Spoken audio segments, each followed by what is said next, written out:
વિદુરજી મહારાજ ધૃતરાષ્ટ્રને પાંડવોનો રાજભાગ આપવા માટેની સમજાવટ કરે છે. આ પર્વનું નામ ઉદ્યોગ પર્વ છે. ઉદ્યોગ એટલે મહેનત. યુદ્ધ કર્યા વિના જો ભાઈઓ ભાગ પડી જતા હોય, કોર્ટ કબાલા કર્યા વિના શાંતિથી વ્યવહાર પતી જતો હોય, તો આગળ વધવું નહીં, દ્રવ્યનો વ્યય કરવો નહીં અને માણસોની હિંસા કરવી નહીં. આવું વિચારી વૈરાટની અંદર ભગવાન દ્વારકાધીશ, મોટા મોટા રાજા મહારાજાઓ અને પાંડવો એ પણ મળીને આ રાજ્ય બાબતની મસલતો કરે છે. અને અહીંયા ધૃતરાષ્ટ્ર, દુર્યોધન વગેરે પણ એ જ વિચારો કરે છે કે આના માટે શું કરવું. પાંડવો પોતાના હકનું હોવા છતાં ઘણું બધું જતું કરવા માટે તૈયાર છે, જ્યારે દુર્યોધન અણહકનું હોવા છતાંય 100ની અણી જેટલી ધરતી પણ દેવા તૈયાર નથી. આના ઉપરથી ડાયા માણસને એટલો અંદાજ તો ચોક્કસ આવે કે દાનવીરપણું જન્માવે છે હકની લક્ષ્મી. અણહકની લક્ષ્મીથી કોઈ સારા કામ આપણે કરી શકતા નથી. પાંડવોને ન આપ્યું એવું નહીં, પણ દુર્યોધને ક્યારેય કોઈને મદદ કરી હોય એવું ક્યાંય બતાવ્યું નથી. કારણ કે તમામ રાજ્ય, તમામ લક્ષ્મી એ અણહકની હતી. પ્રજા પાસેથી કર વગેરે વસૂલ કરવામાં આવે, પણ એ પ્રજાના હિત માટે વાપરવામાં ન આવે, એટલે પછી પ્રજા કંટાળી જાય અને રાજા પ્રત્યે અણગમો થઈ જાય. પ્રજા એવું વિચારે કે હવે તો આ રાજા જાય તો સારું. અને હકની લક્ષ્મી હોય, મહેનત કરેલી હોય, પરસેવાની હોય, તમારા ગૃહસ્થમાં પણ એવું હોય. બાપદાદાની બહુ સંગ્રહ કરેલી લક્ષ્મી હોય ને તો ચમડી તૂટે પણ દમડી ના છૂટે. અને તમારી પોતાની મહેનત કરેલી હોય, નહીતર પરિશ્રમ તો મહેનત કરવામાં પડે, તૈયાર મળેલીમાં પરિશ્રમ ન પડે. પણ તૈયાર મળેલી લક્ષ્મી છે એ આપણી સંગ્રહ વૃત્તિને વધારે છે. અને મહેનતથી જે મેળવી છે તો આપણને એવું લાગે કે આપણા શરીરથી પરસેવો પાડી અને મહેનત કરીને આટલું દ્રવ્ય મેળવ્યું છે, તો એને જો સારા કાર્યમાં વાપરીએ તો આપણા આત્માનું રૂડું થાય. આવો વિચાર હકની લક્ષ્મી હોય એને આવે. લક્ષ્મી કેટલી છે એ મહત્ત્વનું નથી, પણ એનો જીવ કેવો છે, એની દાતારી કેવી છે એ જ મહત્ત્વનું છે. વિદુરજી મહારાજે 123 શ્લોકમાં કહેતા આખા અધ્યાયમાં એક પછી એક સમજવા જેવી વાતને ચૂંટી ચૂંટી અને ધૃતરાષ્ટ્રને સમજાવી. આજુબાજુમાં એ કોઈ નથી, 2-5 માણસોની વચ્ચે કહેવાતું હોય તો વળી કોઈ વ્યક્તિ અણસમજુ હોય ને એવું માને કે આને કહે છે, મને નથી કહેતા. પણ 2 જ વ્યક્તિ છે, આમ છતાંય પોતાના ઉપર લેતા નથી. અને એમ છતાંય લાખ વંદન કરવાનું મન થાય વિદુરજીને. આપણે કોઈને એકવાર કહીએ અને ન માને તો મૂકી દઈએ, પણ વિદુરજી મહારાજે આખી રાત કેળો મૂક્યો જ નથી કે મારો ભાઈ નહીં સુધરે તો દુનિયામાં ઘણાયના ભાઈઓ આ સાંભળીને સુધરશે. હસ્તિનાપુરનો રાજા નહીં સમજે તો આ નીતિથી પૂર્વે ઘણા બધા રાજાઓ આનું અનુકરણ કરીને સુખિયા થશે. એવી લાંબી દીર્ઘદ્રષ્ટિ રાખી અને વિદુરજી મહારાજ ધૃતરાષ્ટ્રને કહી રહ્યા છે. છેલ્લે જ્યારે અધ્યાય પૂરો થયો ત્યારે એ વાત બતાવી કે તમારા ઉદ્વેગનું કારણ, તમને અનિદ્રાનો જે રોગ છે એનું કારણ બીજું કોઈ નથી. તમે પાંડવોનું અણહકનું પચાવી પાડ્યું છે એ આપી દો તો એને શાંતિથી ઊંઘ આવે અને તમને પણ શાંતિથી ઊંઘ આવે. પણ છતાંય ધૃતરાષ્ટ્ર એક પણ શબ્દ બોલ્યા નથી.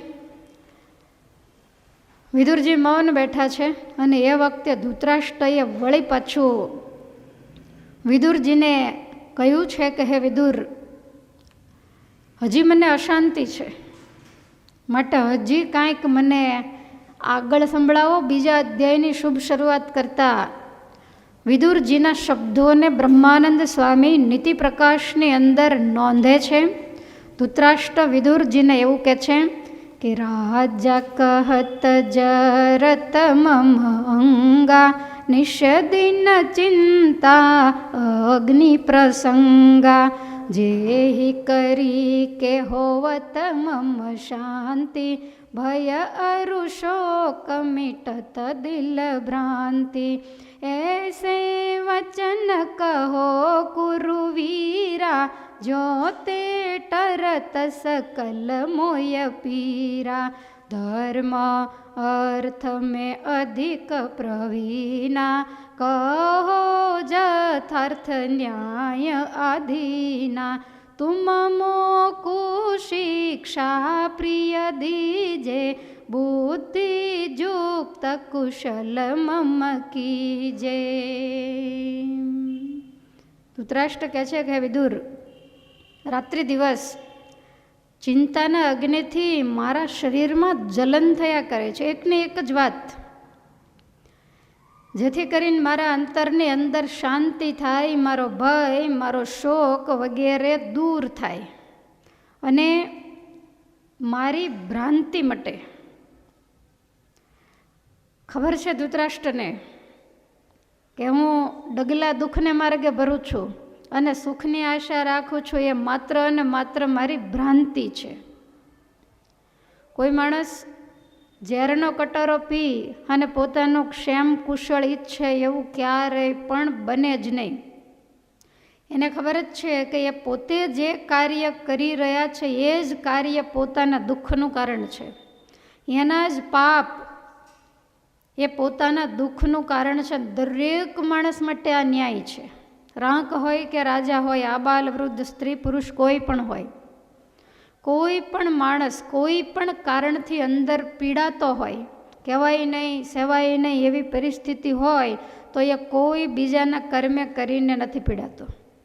પોતાના ને પોતાના જ કર્મ, પોતાની જ પહેલાં કરેલી ભૂલો અથવા તો હાલમાં જે ભૂલો કરી રહ્યા હોય એ જ ભૂલો એને પીડા આપે છે. ભગવાને એવી કંઈ ગોઠવણ જ નથી કરી કે બીજાના કર્મ આપણે ભોગવવા પડે. કદાચ કોઈને એમ થાય કે તો પછી નિર્દોષ એવા ભગવાનના ભક્ત પીડા પામે, એ પોતાના કર્મે પામે, તો ભગવાન એની કસણી કરે છે, એનું ભક્તપણું તપાસે છે. પાંડવોના કોઈ એવા દુષ્કર્મ નથી. ધર્મરાજાએ સ્વપ્નમાં દુશ્મનનું કોઈ દિવસ બુરું ઈચ્છ્યું નથી, પણ છતાંય દુનિયાની રીતે દેખીતી પીડા તો ધર્મરાજા જ ભોગવતા. પણ જે અસર હસ્તિનાપુરની ગાદી ઉપર બેઠા બેઠા ધૃતરાષ્ટ્રને હતી દુઃખની, એવી અસર વનની અંદર ઝૂંપડામાં બેઠા કોઠા બોરાને ખાતા થકા ધર્મરાજાને નહોતી. કારણ કે જે માણસ ક્યારેય ન્યાય નીતિ બહાર પગ નથી મૂકતો અને એના જીવનમાં દુઃખ આવે ને તો એને આશા હોય જ છે કે ગમે તે કારણ હોય, દુઃખ આવ્યું છે પણ મેં મારી જિંદગીમાં ભૂલ નથી કરી, એટલા દુઃખમાંથી મને ભગવાન ચોક્કસ બહાર કાઢશે. એની શ્રદ્ધા, એનો વિશ્વાસ એ એને જરૂર બહાર કાઢે છે. ઘણીવાર આપણે આપણા કર્મોને જાણતા હોઈએ, કયા કારણથી પીડા આવી એ પણ ખબર હોય, પણ છતાંય એ કર્મ કોઈ પણ કારણથી મૂકી ન શકતા હોઈએ. જેમ ધૃતરાષ્ટ્ર છે એ મોહને વશ થઈને, સ્વાર્થને વશ થઈને, લોભને વશ થઈને રાજ્યને છોડી શકતા નથી. એટલે કે છે કે મારો ભય, શોક અને ભ્રાંતિ મટે, મારી સમગ્ર પીડા મટે, એવા કંઈક મને મીઠા વચન તમે સંભળાવો, કારણ કે તમે ન્યાયી છો. અધર્મમાં, અન્યાયમાં તમે માનતા નથી. કોઈ અધર્મ અન્યાય કરે અને તમે સહન કરતા નથી. ધર્મ અને અર્થમાં પણ તમે પ્રવીણ છો. માટે હે બુદ્ધિમાન, મને કંઈક શિક્ષા આપીને મારું કંઈક સારું થાય એમ કરો.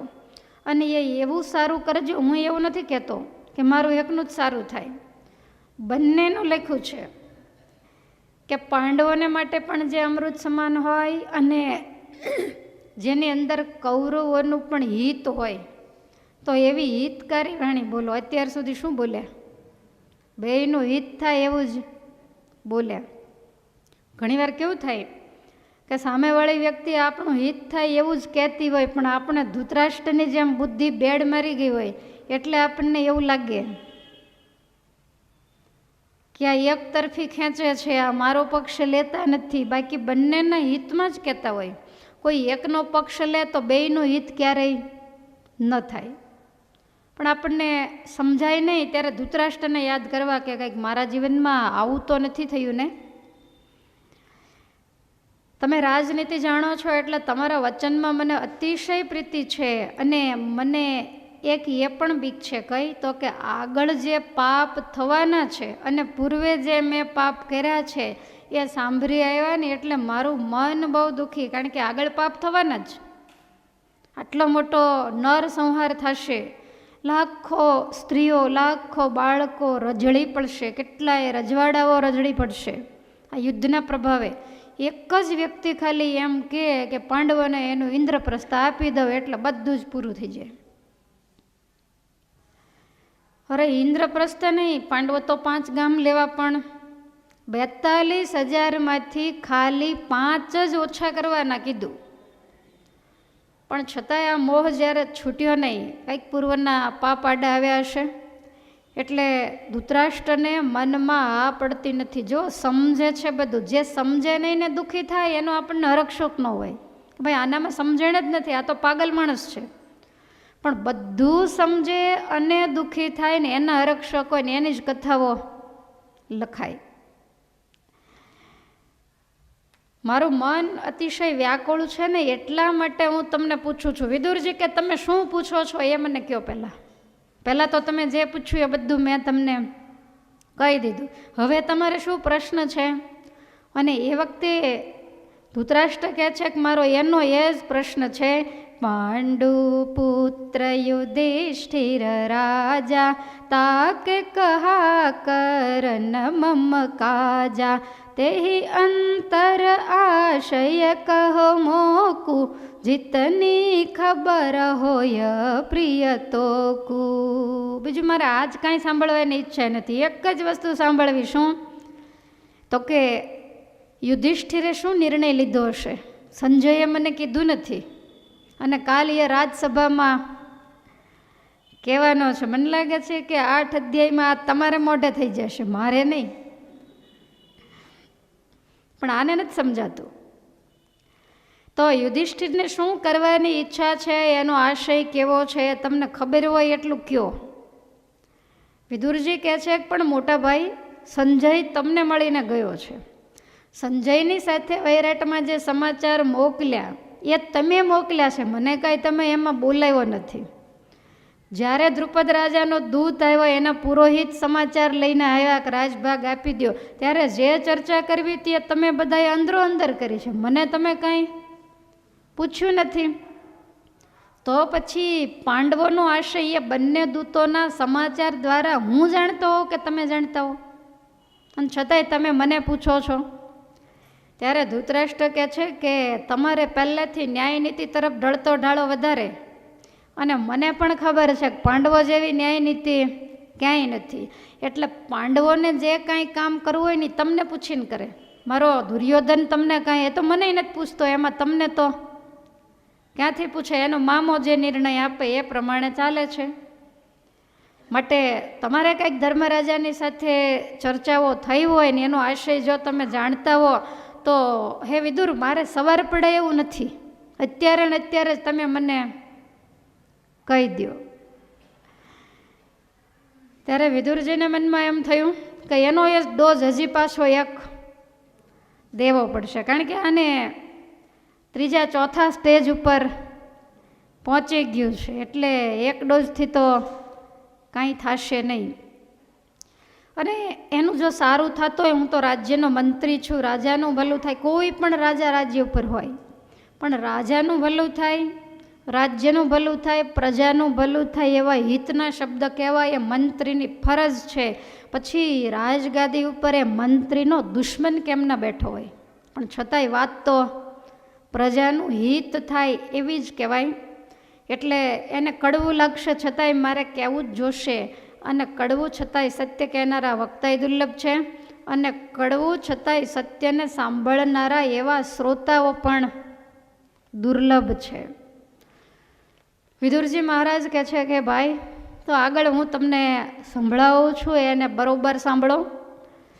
મિથ્યોપેતાની કર્માણી સિદ્ધેયુર્યાની ભારત અનુપાય પ્રયુક્તાની માસ્મતેષુ મન કૃથા.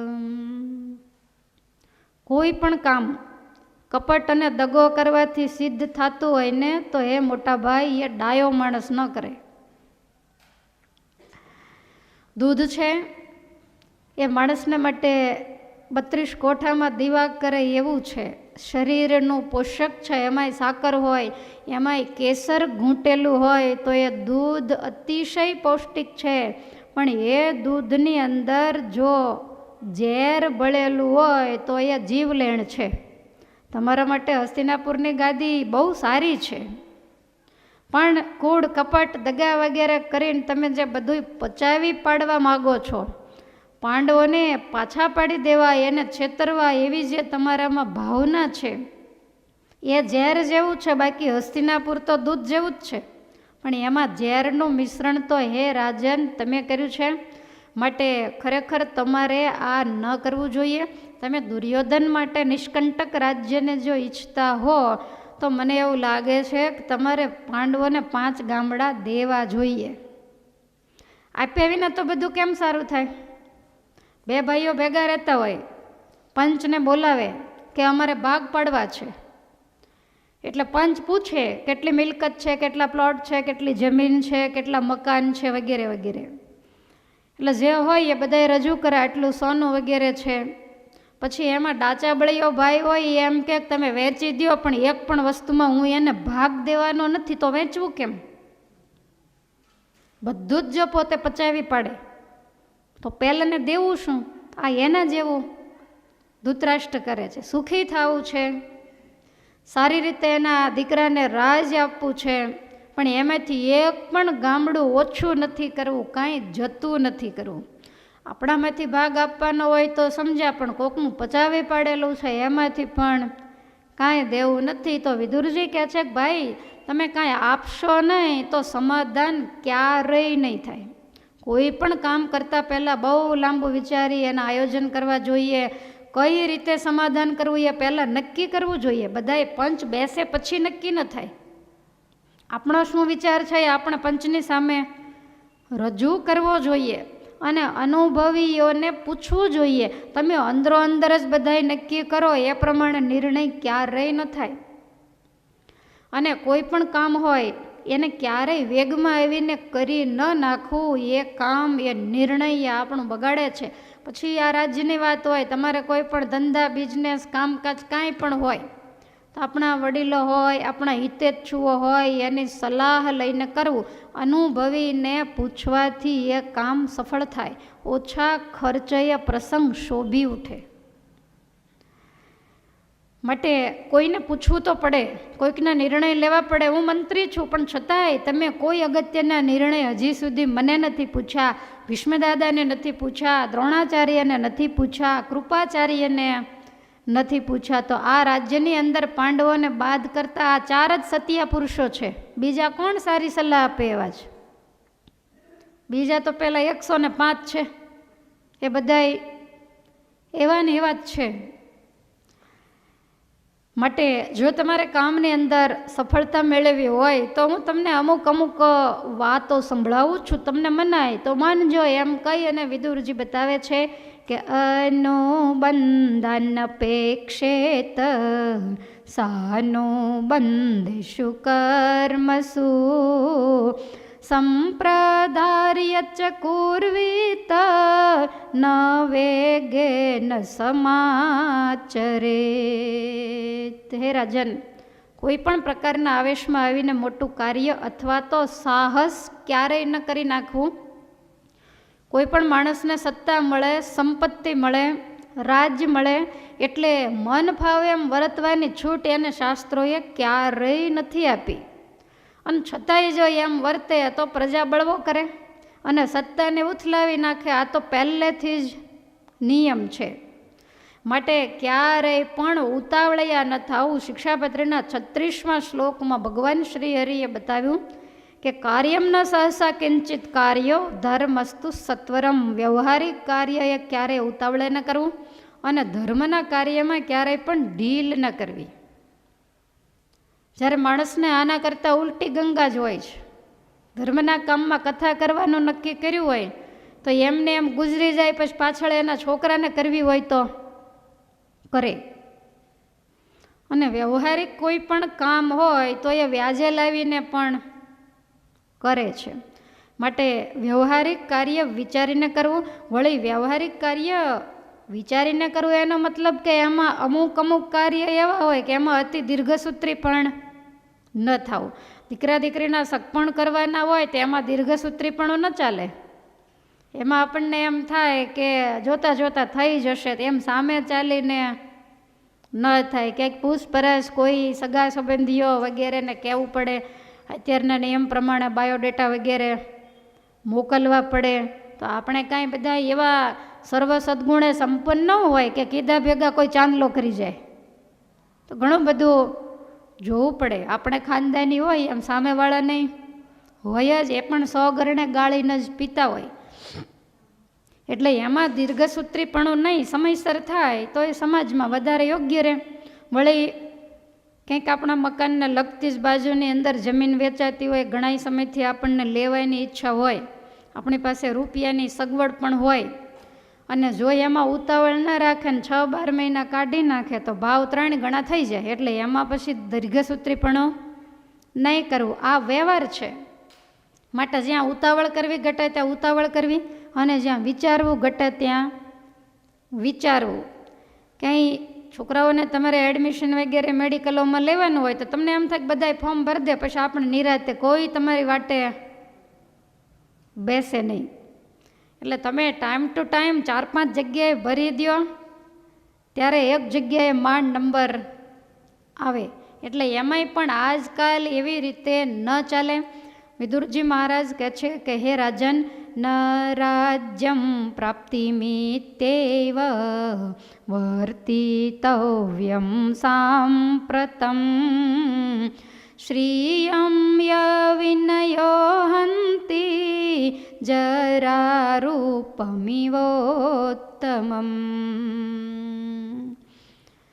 પોતાને કોઈ રાજ મળે, સત્તા સંપત્તિ મળે તો એણે ક્યારેય પણ મનમુખી ન થઈ જવું કે પછી હું કરું એ જ નિર્ણય સાચો, હું કહું એમ જ થવું જોઈએ.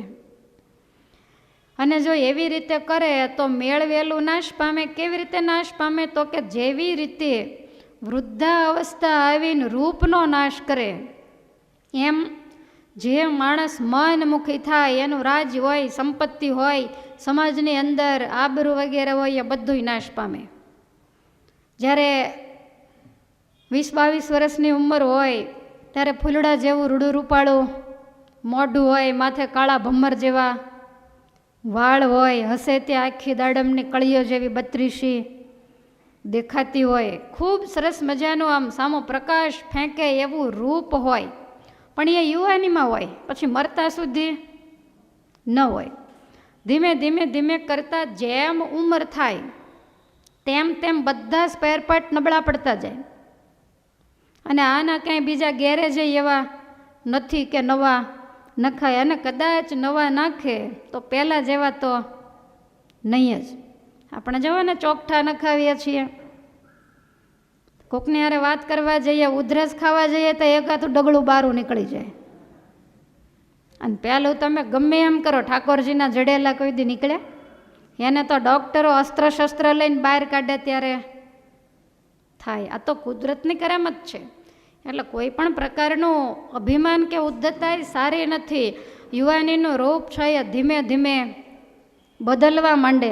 પેલા કવિએ કીધું એમ કે દ્રગ દ્રગ નહીં તેજ દેહ જબ ડગમગ પગ પગ મગ મગ અલગ પરમ ચગ ચગ મુખ દંત બચન જબ ફગ ફગ જમ અનુચર લગ ભગ જગરમ ભગવત ભજ ચેત સુભગ નર જગ ભલ પિંગલ સુજસ અચલ પ્રસરે જટપટ મન ચેત કપટ તજ ખટપટ કાળ નફટ શિર ઝપટ કરે રે તારે કાળ નફટ શિર ઝપટ કરે. દ્રગ દ્રગ નહીં તેજ. કોઈ દિવસ સોય પરોવવા માટે ચશ્માની જરૂર. અંધારે મોતીડા પોરવે ને એવી જબરી આંખો, એવું સરસ મજાનું તેજ હોય, પણ ક્યારે 70 વર્ષે નહીં, 20-22 વર્ષે.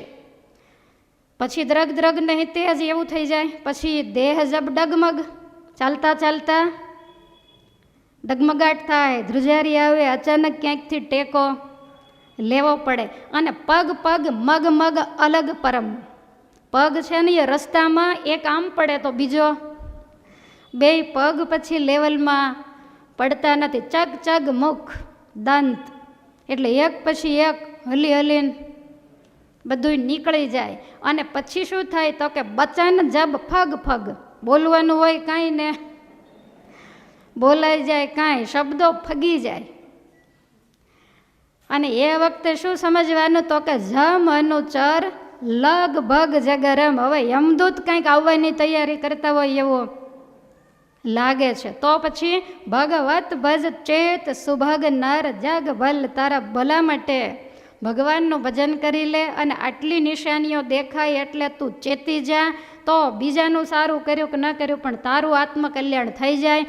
અને ઝટપટ મન ચેત, પછી હવે મન મંડોળા કરીશ નહીં. અને હવે કપટ તજ ખટપટ, આ બીજી બધી માથાકૂટ્યો આખી જિંદગી ખટપટ કરી હોય ને, એ છેલ્લે ઓટે બેઠા બેઠા 80 વર્ષે ખટપટ જ કરતા હોય. તો હવે ખટપટ છોડી દે. કારણ તો કે કાળ નફટ શિર ઝપટ કરે. હવે તો નફટ એવો કાળ તારે માથે ઝળુંબી રહ્યો છે, માટે ભગવાનનું ભજન કરી લે. એટલે ગમે એવું યુવાનીમાં રૂપ હોય, યુવાનીમાં ગમે એવી શરીરમાં તાકાત હોય, ધૂંબો મારે ને નાળિયેર વધેરી નાખતા હોય આવી તાકાતવાળા પણ માણસો હોય, પણ કાળની ઝપટ વાગે એટલે બધું ઠેકાણે થઈ જાય. બિલકુલ આ ખોળિયું નિર્બળ થઈ જાય. આત્મા તો અંદર એનો જ હોય, એ એમને આંચકા નાખ્યા રાખે પણ એનું કાંઈ ચાલે નહીં. માટે આ વૃદ્ધાવસ્થા છે ને, એ ભગવાન સન્મુખ થવા માટેની જબરજસ્ત નોટિસ છે. તમે લાઇટ બિલ ના ભરો તો નોટિસ આવે, ટેલિફોન બિલ ના ભરો તો નોટિસ આવે, એમ આ જબરી નોટિસ છે.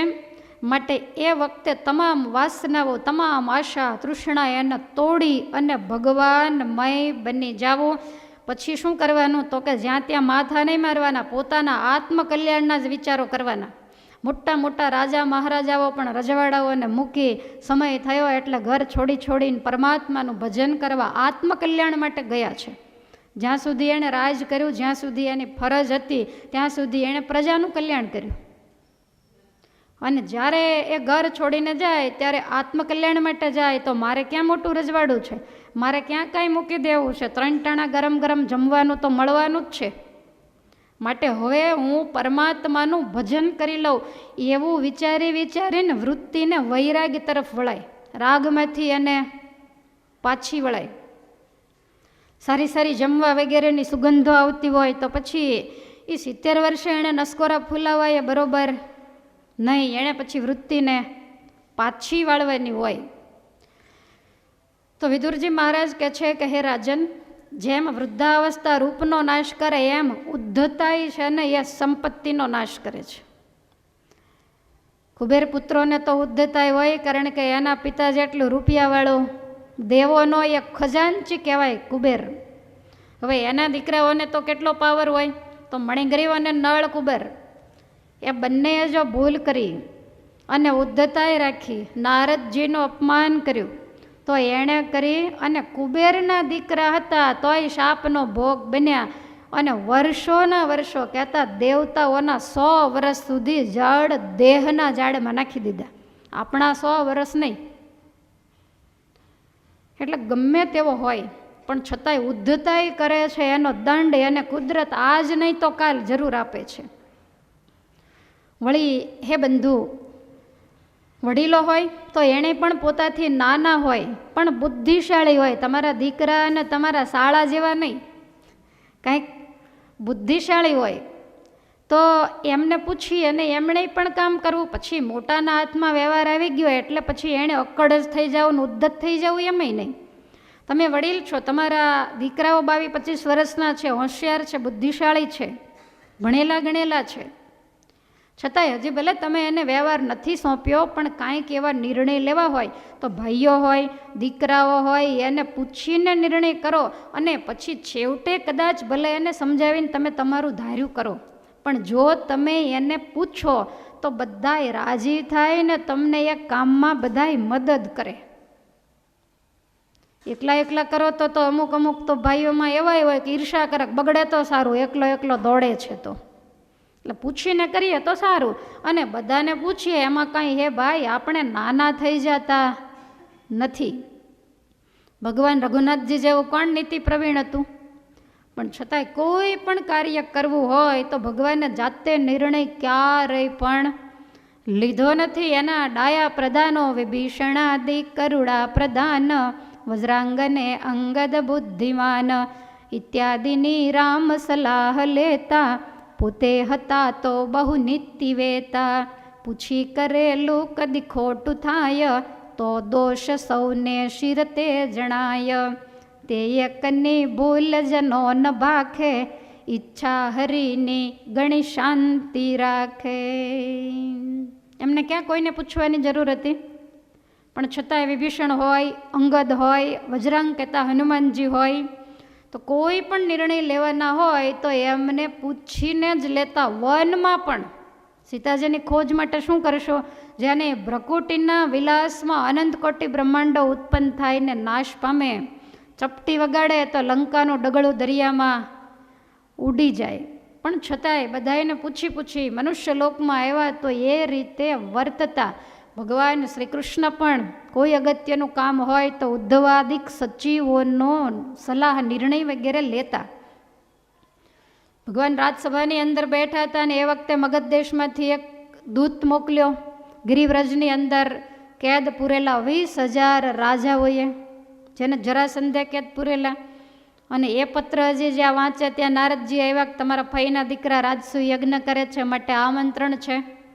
ભગવાનને ધર્મ સંકટ આવ્યું કે બે જગ્યાએ જવું બહુ જરૂરી છે. ભગવાન મૂંઝાયા, એ કોઈ દિવસ મૂંઝાય નહીં, પણ આ લોકની રીતિ છે, રાજનીતિ બધાને શીખવાડી, વ્યવહાર રીતિ શીખવાડી છે. એટલે ભગવાને તરત કહ્યું કે ઉદ્ધવ, હવે આનો નિર્ણય તો અમે નહીં કરી શકીએ, માટે તમે બહુ ડાયા છો, બુદ્ધિશાળી છો, અમારા દ્વારિકાના સચિવ છો, માટે આનો નિર્ણય તમે આપો. અને ઉદ્ધવજીએ નિર્ણય આપ્યો કે યજ્ઞની અંદર પહેલાં જઈએ, ત્યાં ગયા પછી રાજાઓને જીતવા જવું પડે, એટલે જરાસંધને જીતવા જવું પડશે. ત્યારે તમે જરાસંધને મરાવી અને એ રાજાઓને મુક્ત કરજો. અત્યારે બંનેને હા પાડી દો. તો આ નિર્ણયની શું ઠાકોરજીને નહોતી ખબર, પણ છતાંય પૂછીને નિર્ણય લીધો. એટલે રાજ્યની અંદર જેટલા અધિકારીઓ બેઠા હોય એને એમ થાય કે આપણો રાજા જો પૂછીને કરતો હોય તો આપણે મન ફાવે એવા નિર્ણય ક્યારેય પણ ન લેવાય. ભગવાન શ્રી હરિનું જુઓ, બધુંય કોઈ પણ એવું અગત્યનું કાર્ય હોય તરત જ સંતોને, કારણ કે મહારાજના સચિવો સંતો, ક્યારેક કંઈક એવા નિર્ણયો લેવા હોય તો વળી જેના લેવાતા હોય એને પણ પૂછે. દાદા ખાચરના લગ્ન નક્કી થયા અને જમણવાર કરવાનો હતો તે સાધુને પૂછવા ન જવાય. એટલે ભગવાન શ્રી હરિ માતા સુરબાઈને પૂછવા ગયા કે તમારે રજવાડામાં જમણવારમાં શું બનાવે, કારણ કે અમે તો જ્યારે રામ પ્રતાપજી મહારાજના લગ્ન થયા ત્યારે અમે 1 વર્ષના હતા અને હિન્દુસ્તાનના રિવાજને તમારે અહીંયા રજવાડાના રિવાજ જુદા હોય. તો એ વખતે મુક્તાનંદ સ્વામીને પૂછ્યું હતું કે સ્વામી દાદાના લગ્નમાં શું બનાવશું, પણ એને પૂછવાનું ન હોય. મોટાબા લાડુબાને ન પૂછ્યું, એ સાંખ્યોગી હતા, પણ વર માતાને બંને માતાઓને બોલાવીને પૂછ્યું એટલે માતાએ એવું કીધું કે અમારા દાદાના પહેલી વાર જ્યારે બોટાદ લગ્ન થયા ને ત્યારે અમે ગોળનો શીરો બનાવ્યો હતો, કારણ કે અમારે ગામ ધુમાડાબાન જમાડવાનું હોય. ત્યારે ભગવાન શ્રી હરિ કહે છે કે એ વખતે તો યાભલ બાપુ હતા અને હવે તો અત્યારે તો વરના બાપ અમે છીએ, એટલે અમારે ગોળનો શીરો જમાડીએ તો સારું ન લાગે, અમે તો સાકરનો શીરો જમાડીશું. અને તે દાડે ભલે તમે એક ગઢડાને ધુમાડા બંધ જમાડ્યું, અમે તો દાદાના 6 ગામને ધુમાડા બંધ જમાડશું. તો મહારાજે તરત વર માતા સુરબાઈની સલાહ લીધી. ભગવાન કાર્યાણીની અંદર બિરાજે છે. લોયાથી સુરા ખાચર આવ્યા, પંચાળાથી ઝીણાભાઈ આવ્યા. બંનેએ આગ્રહ કર્યો. એક કહે છે કે મહારાજ પહેલાં લોયા પધારો ને એક કે મહારાજ પહેલાં પંચાળા પધારો. હજી તો આ બેની માથાકૂટ ચાલે ત્યાં દાદા ખાચર ટોકરી વગાડતા આવ્યા. મહારાજ ગઢડે આવવાનું ક્યાંય નથી જવાનું. મહારાજ કે આ પાછ 2માં ત્રીજો આવ્યો. મહારાજ કે તમે ત્રણેય શાંતિ લ્યો, હમણાં હું નિર્ણય આપું છું એમ કહી અને મહારાજ ઢોલિયા ઉપરથી સભામાંથી ઊભા થઈ અને અંદર ઓરડામાં ગયા. મુક્તાનંદ સ્વામી, નિત્યાનંદ સ્વામી, બ્રહ્માનંદ સ્વામી વગેરે મોટા મોટા સંતોને બોલાવ્યા અને મહારાજ કે સંતો કાયમ તો અમે તમને નિર્ણય આપીએ, પણ આજ તો અમારા ધર્મ સંકટ આવ્યું છે, અમારે તો ઝીણાભાઈ ગણો કે સુરા ખાચર ગણો, અમારી ડાબી જમણે આંખ છે અને બંનેએ સાથે જ આમંત્રણ આપ્યું. દાદા ખાચરને તો અમે સમજાવી લઈએ, તો અમારે પહેલાં ક્યાં જવું? ત્યારે મુક્તાનંદ સ્વામી કે મહારાજ તમારે આ પૂછવાનો પ્રશ્ન છે? અમે તમને એમ કહીએ કે લોયા જાઓ તો તમે ધારી હોય પંચાળા જ જાઓ. મહારાજ કે નહીં, એવું અમે નહીં કરીએ, તમે જેમ કહેશો એમ કરશું. અને ત્યારે સંતોએ કહ્યું કે મહારાજ પહેલાં આપણા જૂનાગઢ જઈએ તો લોયા આવે છે, એટલે સુરા ખાચરને ત્યાં પહેલાં જઈએ અને પછી જૂનાગઢ તમને જેટલું મન ફાવે એટલું તમે રોકાજો, કારણ કે સોરઠ તમે ઘણા સમયથી ગયા નથી એટલે ત્યાં ઘણો ટાઈમ લાગશે. ત્યાં સુધી સુરા ખાચરને રાહ જોડાવી માટે લોયા થઈ અને પછી જૂનાગઢ જઈએ અને ગઢડા તો પછી જવાનું જ છે. એટલે ત્રણેયને બોલાવી નિર્ણય આપ્યો. દાદા ખાચરે કહ્યું ત્યારે મહારાજ કે અમારે પછી તો આવવાનું જ છે ને ગઢડા, એટલે અત્યારે નહીં. મોટાબાન લાડુભાઈએ નક્કી કર્યું ઝીણાભાઈનું કાંઈ નક્કી નહીં, એને ભગવાનમાં ગાંડું હેત છે, એટલે આપણે પરિવાર સહિત કહેતોય ભલે ન કહેતોય ભલે ભેગા જ જઈએ. એટલે થોડાક દિવસ થાય એટલે કહેવાય ચાલો હવે ગઢડા, એટલે એ આખો પરિવાર ભેગો ગયો. પણ નિર્ણય મહારાજે સંતોને પૂછીને લીધો. તો આપણે કાંઈ બહુ એવા મોટા થઈ ગયા નથી, એટલે કોઈને પૂછવામાં ક્યારેય નાનપ અનુભવાય નહીં, પણ જેને પૂછો એ થોડા બુદ્ધિશાળી સાચો નિર્ણય આપે એવા હોવા જોઈએ. વિદુરજી મહારાજ આગળ બતાવે છે કે હે રાજન, ભૂયાન સંલભતે ક્લેશમ યા ગૌર્ભવતી દુર્દુહા અથ યા સુદુહા રાજન નૈવ તામ વિતુદન્યપી.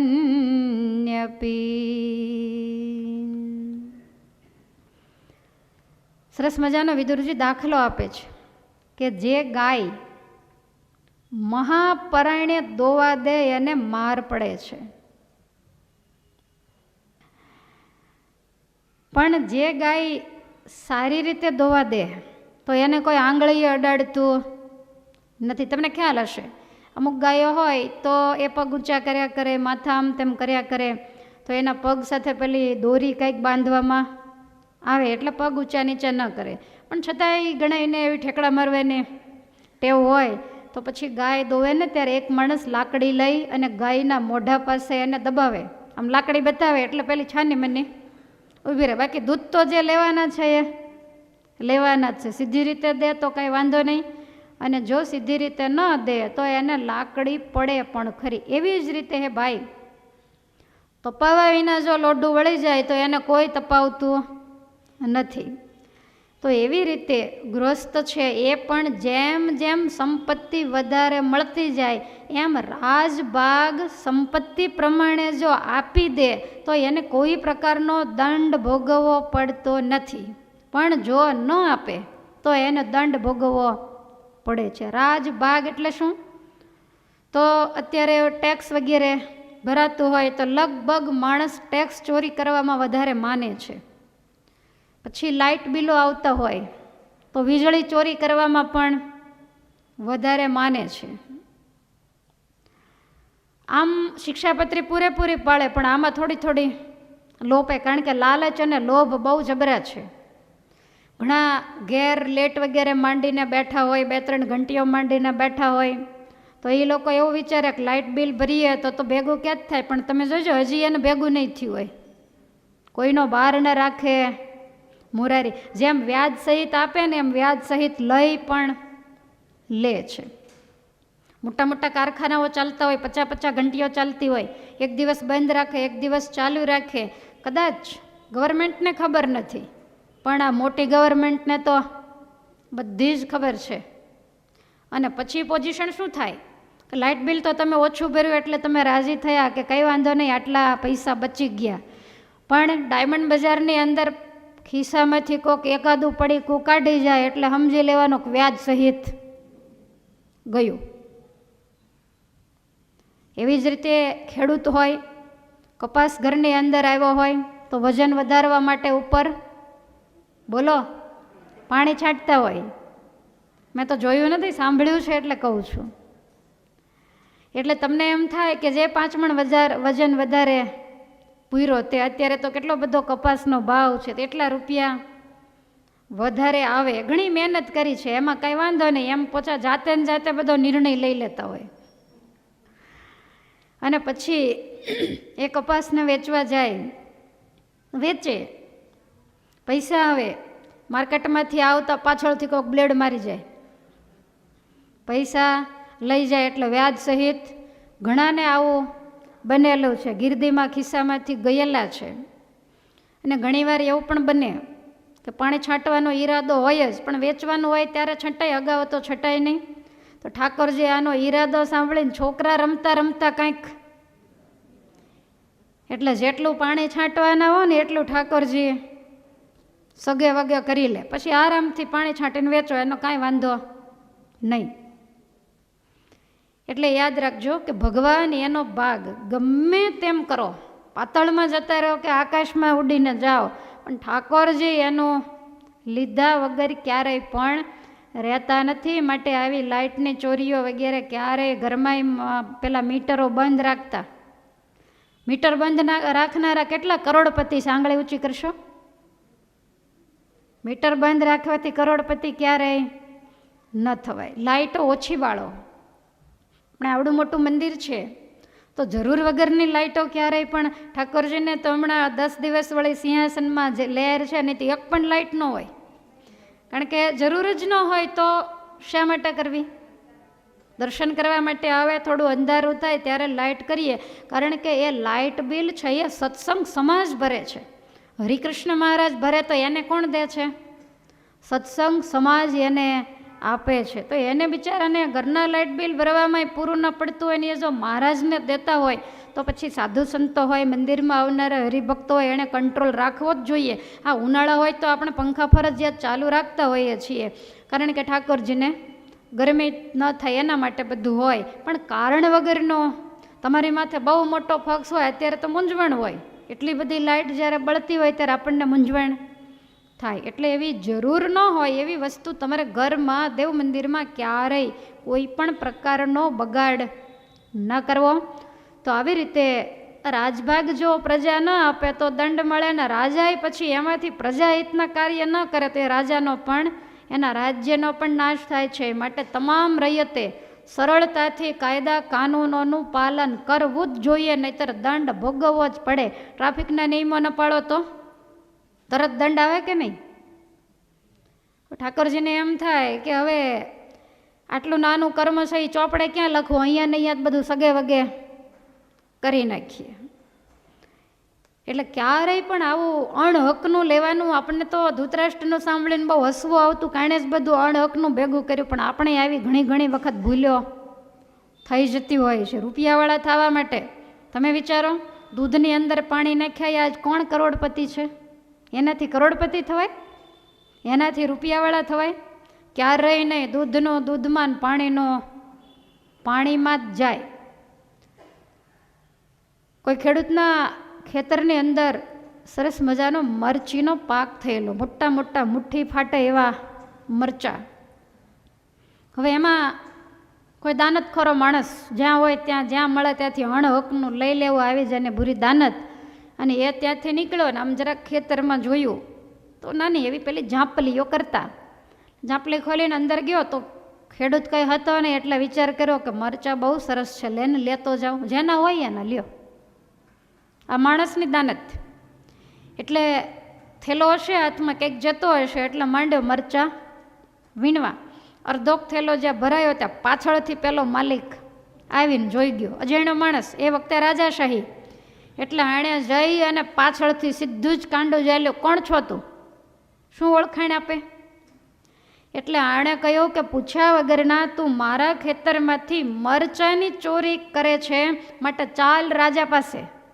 એટલે કાંડો ચાલીને આને તો રાજ કચેરીમાં હાજર કર્યો. અને પેલા ખેડૂતે કહ્યું કે નામદાર, મારા ખેતરમાંથી એણે ચોરી કરી છે. રાજા કહે છે શેની ચોરી કરી? તો કે મરચાંની. અરે કેમ મરચાંની ચોરી કરી? તને દંડ થશે. એટલે માંડ્યો હાથ જોડવા કે રાજા સાહેબ મારી ભૂલ થઈ ગઈ, હવે હું આવું ક્યારેય નહીં કરું. રાજા કહે છે કાંઈ વાંધો નહીં, જો અત્યારે તને છોડી દઉં તો બધાએ ભૂલ કરીને આવી જ રીતે છૂટી જાય, માટે કાયદેસર દંડ તો જે થતો હોય એ મારે તને કરવો જ પડે, માટે તારે 100 રૂપિયા દંડ ભરવાનો છે. આ કે છે કરે એટલો બધો કેમ? રાજા કે તો એક કામ કર, આ થેલીમાંથી મરચાં નીચે ઠાલવી નાખ. મરચાં નીચે ઠાલવા, એના માણસને કીધું ગણી લે, બરોબર 100 મરચાં થયા. તો 100 મરચાંનો તારે 100 રૂપિયા દંડ ભરવાનો છે. આ કે એટલો બધો દંડ તો કેમ ભરાય, કાંઈક થોડીક દયા કરો.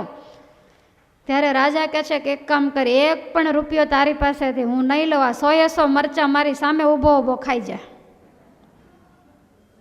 હવે પેલા ગોલરિયા હોય તો સમજ્યા કે ડાચા બળીઓ હોય તો વળી ખાઈ પણ જાય. એટલે આ કહે છે કે ભલે રાજા સાહેબ ગમે એટલું તીખું લાગશે તો ખાઈ જઈશ, પણ 100 રૂપિયા મારી પાસે નથી. એટલે એણે એક પછી એક મરચું ખાવાનું ચાલુ કર્યું. 25 મરચાં ખાધા ત્યાં તો નાકમાંથી આંખમાંથી પાણીની ધાર થઈ અને છાતીમાં કાળી બળતરા ચાલીને ચીસ પાડી કે રાજા સાહેબ બીજો કંઈક દંડ કરો, પણ આ મારાથી હવે નહીં ખવાય. એટલે રાજા કહે છે કાં 100 રૂપિયા આપવા પડશે, અને પછી કાં તો આ મારો માણસ અહીંયા ઊભો છે તને સોટીના 100 કોરડા મારે, બેમાંથી એક કરવું પડશે. ત્યારે આ કહે છે હું કોરડા ખમી લઈશ, માટે ભલે મને કોરડા મારે. એટલે જબરો જમાદાર હાથમાં સોટી લઈને આવ્યો ને જોર જોરથી ફટકા તો કેવા હોય એના, એક પછી એક ફટકા મારે. 20-25 ફટકા થયા ને ત્યાં તો રાડે પાડી ગયો અને ઢળી પડ્યો ધરતી ઉપર કે રાજા સાહેબ આ નહીં થાય, હું 100 રૂપિયા દઈ દઉં છું. સમજ્યા તમે વાતમાં કાંઈ? પહેલેથી જો 100 રૂપિયા સમજીને દઈ દીધા હોત તો આવી હેરાનગતિ ન થાત. બાકી રાજ્યનો દંડ છે એ તો બહુ જબરજસ્ત, અને રાજ્યનો દંડ આવો હોય તો તમે વિચાર કરો કે રાજા ધીરાજનો દંડ કેવો જબર હશે. એ તો ત્યાં વ્યાજ સહિત બધું આપણી પાસેથી લેશે, બિલકુલ દયા ખાવાની નથી. માટે સમજુ ને ડાયો માણસ એ ભાઈ કોને કહેવાય? તો કે પરિસ્થિતિ પ્રમાણે વર્તન કરે. હવે અત્યારે હું તમને ઉપદેશ આપું છું કે તમે પાંડવોને રાજ આપી દો નહીંતર અનર્થ થશે, અને છતાંય પહેલાં ચોરની જેમ તમે જો નહીં સમજો તો રાજ તો તોય તમારું જશે, કારણ કે તમારો એક પણ દીકરો યુદ્ધમાં બચવાનો નથી, કારણ કે પાંડવોએ સત્યનો પક્ષ લીધો છે. તમારા ભાગ્યમાં કદાચ નારાયણી સેના આવશે, પણ નારાયણ તો એના જ ભાગ્યમાં હશે, અને જેના પક્ષમાં ભગવાન છે એનો ક્યારેય પરાજય થવાનો નથી. એટલે છેવટે તમારે દીકરાએ ખોવા પડશે અને રાજ પણ દેવું પડશે અને આખી જિંદગી રોવું પડશે. એની કરતાં પહેલેથી સમજી જાઓ તો સારું છે. વિદુરજી આગળ સમજાવે છે કે હે રાજા, મોઢામાં ભોજનનો કોળિયો કેવડો લેવો? તો કે આપણાથી ચવાય એવડો. જોયું એટલું મોઢું ભરી દેવું નહીં, પણ એવડો મોટો માણસ કોળિયો ભરે પછી ચવાય નહીં અને ગળાય નહીં. આ દ્રષ્ટાંત મારા ઘરનું નથી, વિદુરજી આપેલું છે. બ્રહ્માનંદ સ્વામી નીતિ પ્રકાશમાં લખે કે ઇતનો લીજીએ વદન મેં જીતનો ગલે ગલાય, ગલીએ પચે જો પેટ મેં પચો હોત સુખદાય. એટલો કોળિયો લેવાય કે જેને આપણે સારી રીતે ચાવી શકીએ અને ચાવ્યા પછી એને સરસ રીતે ગળે ઉતારી શકીએ અને ગળે ઉતાર્યા પછી પાછો એ પેટમાં સારી રીતે પચી જાય એવો જ કોળિયો હંમેશા ભરાય. સમજાય છે? એટલે જમતા શીખવાડ્યું છે. આ તો ભલે દાખલો છે પણ આ સમજવા જેવું છે. ઘણા આખા મોઢા ભરી ભરીને બેય ગાલે ચાવતા હોય, બેય ગાલે ચાવવું, બેય દાઢે ચાવવું એ મૂર્ખ માણસના લક્ષણ છે, ડાયાના લક્ષણ નથી. ડાયો માણસ જમતો હોય ને તો એનું મોઢું ફૂલેલું પણ તમને ક્યારેય ન દેખાય. નીચું જોઈને જમે, થોડુંક ચવાય પછી જે ઊંચું જોવે. અને ઘણા જમતા જમતા વાતો કરતા હોય તેની બાજુવાળાને ભાવે નહીં, એવું મોઢામાંથી વેરતા જાય. આ કોઈ વિવેક નથી. એટલે ચાવી શકાય એટલે તમને ખ્યાલ છે દેવાનંદ સ્વામીએ લખ્યું, નાના ગ્રાસ લેવત મન ગમતા, નેણા ભરી જોયા રે હરી જમતા. ઠાકોરજી જમતા તો સંતો કે આપણને જોયા જ કરવાનું મન થાય, એટલા નાના નાના ગ્રાસ ભરે. અને જ્યાં સુધી બધું ચવાઈ ન જાય ત્યાં સુધી મહારાજ મુખારવિંદ પણ ક્યારેય ખોલે નહીં. અને ભગવાનને તો જબરજસ્ત સરસ રીતે જમવાની ટેવ હતી, જેને જોઈને ધર્મપુરના દિવાનના ઘરના હતા એટલા બધા મોહ પામી ગયા કે દુનિયા સ્વામિનારાયણને જે કહેતી હોય પણ હું તો જમે એના ઉપરથી કહું છું કે ભગવાન છે. બાકી આવું જમતા કોઈને. ઠાકોરજી દાળ ભાત જમતા હોય તો ભલે પહેલાં તો ચમચીઓની વ્યવસ્થા નહોતી, રસના કટોરા સીધા મોઢે માંડવાના, અને આવડી આવડી વાટકી ન હોય. જેટલું મોટું પાત્ર મોઢે માંડો એટલું મોઢું બગડે. પણ મહારાજ કોઈ પણ વસ્તુ દાળ ભાત જમતા હોય, દહીં ભાત જમતા હોય, દૂધ ભાત તો કેટલા બધા ઢીલા હોય, પણ ઠાકોરજીને સંતો કહે છે કે બીજું ટેરવું ક્યારેય બગડ્યું નથી. એ કેમ જમતા હશે, કેવા એમાં ચતુર હશે, તમે વિચારો. અને તો જ નિષ્કુળાનંદ સ્વામીએ આખો ચિંતામણી લખી નાખ્યો કે જમતા જોયા છે. આપણને કોઈ જમતું હોય સામે જોઈ રહેવું ગમે, અને જોઈએ તો એમાં કેટલાય અવગુણો દેખાય. અને ઠાકોરજી જમવા બેસે ત્યારે આજુબાજુમાં સંતો અને હરિભક્તોની લાઈન થઈ જાય. આવી અદ્ભુત મહારાજને જમવાની ટેવ હતી. માટે જમતા પણ આપણને વિદુર નીતિ શીખવાડે છે. સારું ભોજન હોય, પરબારું મફતિયું હોય અને બહુ જ ભાવતું હોય તો એનો મતલબ એવો નહીં કેપેસિટી બહાર. ઘણા કે સાંજે જમવું નહીં ને, પણ એ નુકસાન કરે પેટમાં. જે કોઈ આપણા શરીરને ફાવે, પચે એટલું જ હંમેશા જમાય. તો એનો અર્થ એવો પણ થાય કે હે રાજન, રાજ્યની અંદર જે કંઈ રાજ ખજાનો છે એ તમારા એકલાનો નથી, એ બધી પ્રજાએ એને પચાવવાનો. તમારે એકલાએ બધું પચાવી જવાનું છે. પાંડવોનો પણ ભાગ છે અને તમામ પ્રજાજનોનો એની અંદર હિસ્સો છે. તમે જુઓ, તમારા રસોડામાં જેટલી રસોઈ થાય એ તમારે એકલાને જમવાની હોય. તમે સ્પેશિયલ તમારા માટે કરી હોય ને મહેમાન ટપકી પડે તો તમારે રોટલા શાક ખાવાનો વારો આવતો હોય છે. એટલે આપણે કોઠીમાં જે અનાજના દાણા છે એ કેટલા કોના ભાગના એની આપણને નથી ખબર. આપણા રસોડે પકવેલું અન્ન એ કોના કિસ્મતનું પકવ્યું છે એની પણ આપણને નથી ખબર. એટલે એકલા માટે નથી, બધાઈને વેચીને ખાવું. કોન્ટ્રાક્ટરો તમે જુઓ, મોટા મોટા બિલ્ડરો હોય એ બધાય કમાય છે, તો એના એકલાના નસીબ નથી, એમાં ઘણાયના નસીબ બળે છે.